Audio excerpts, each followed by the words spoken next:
You have already achieved many goals that you said would make you happy. It's an interesting take by Alex Hormozi, one of the most successful entrepreneurs of our time. And it's a nice testament to how our goalpost seems to be moving over time. At the beginning, it's just about being financially secure. It's just about creating the first wealth, maybe reaching the first $1 million. But once we are at that first million, 1 million suddenly seems to not be enough anymore. Suddenly we strive for 10 million. When we are at 10 million, that's probably also not enough. We have to get 100 million. So what's still driving us? Because obviously the game seems to be changing over time. The game all starts off out of necessity, right? We just want to feel financially secure. We just want to secure some kind of lifestyle. But when we are at $10 million, we don't necessarily need that much more money, right? We can afford any kind of lifestyle. We are financially secure.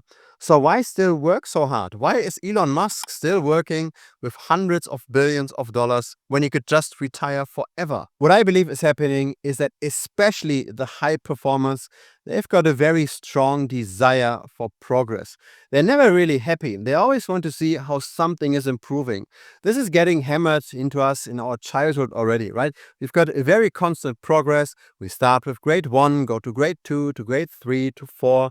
We are counting the years. We are counting how much we have progressed in the system. Then we study, we get our bachelor, then we get our master's. Maybe we even get a PhD. There's always some kind of progress. We are better today than we were just a few years ago. Then we start at a company, we start at junior level, move up to middle management, potentially senior management. But then things start to get fuzzy. As in, once we are between the ages of 30 to 40, the progression normally isn't that clear anymore. It's not anymore that everybody gets promoted every year anymore. A small fraction might, but the vast majority of employees get just stuck at a certain level. And this brings a lot of dissatisfaction, right? Suddenly, our decades-long progress has halted and things don't really go that much forward anymore. Also, salary increases aren't that high anymore, right? In the early years, we might have gotten 20, maybe 30% when we switched jobs. Then after a while, we just get inflation adjustment plus a little bit of X. There's really no real progress anymore. It seems like we have locked in our lifestyle. We can't really improve much regarding the place where we live, regarding the car that we drive, etc. It gets really, really hard to progress, and very few people are able to do so. And so that's then where many men especially hit their midlife crisis, right? They've worked so hard to achieve higher and higher levels. They are, of course, a bit more content than they might have been a few years ago. But now the progression has slowed down, has potentially 100% halted. And so then the next progression needs to come. And sometimes that's the move towards entrepreneurship. But what's really the best metric for a successful entrepreneur? The wrong metric is, and I can tell you that from experience, how many employees you have hired or how many customers you are serving. The right metric really, when it just comes to entrepreneurship, to business, is what kind of impact have you made? How much revenue are you making? How much profit are you making? So it's very raw. It's just numbers. How much does the business grow? And usually growth should not be measured in terms of expenses, which in the end employees are.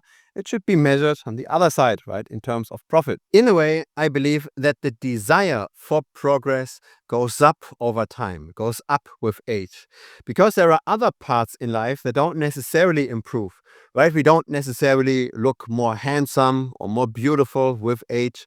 We don't necessarily are more fit with age. We rather tend to get fat.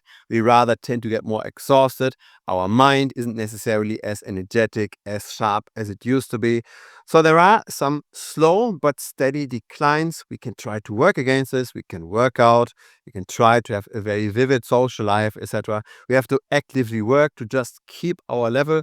But there is some kind of inevitable decline in the physicality of our life. And so as compensation for that, we can say, okay, maybe my body, maybe my mind isn't doing as well as it used to 5 or 10 years ago, but at least I've got a more successful career. At least I'm making more money. At least I've got something to compensate that with. So that then in the end, I can tell myself the story that life today is still better than it used to be, that there is still progress. And that kind of feeling for progress is completely independent of how much money we have. It's just all about, do I have more today than I used to have? Do I have more progress today than I used to have? Do I serve more people than I used to? Do I add more value to the world than I used to? Am I actually useful to the people in the marketplace, but also, say, to my family, say, to my friends?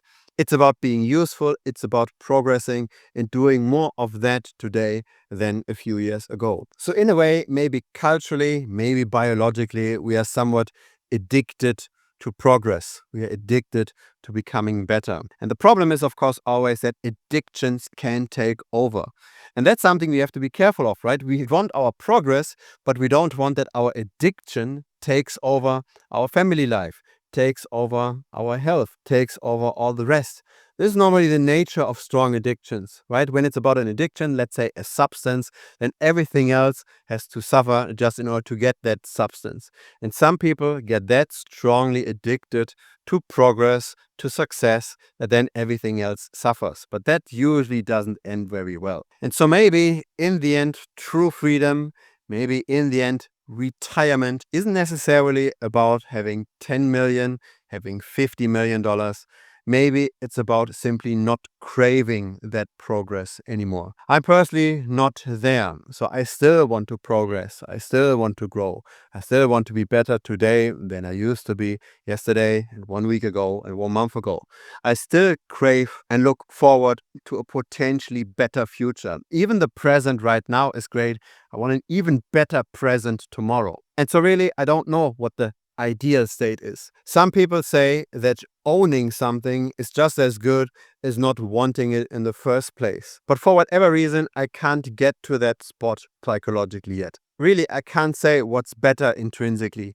Is it better if we strive to improve over time, or is it better to just be happy where we currently are? Is there maybe some kind of balance to be found? Because what I personally notice for myself is if I don't try to improve myself, there tends to be a tendency to rather regress. So there are activities that bring me forward.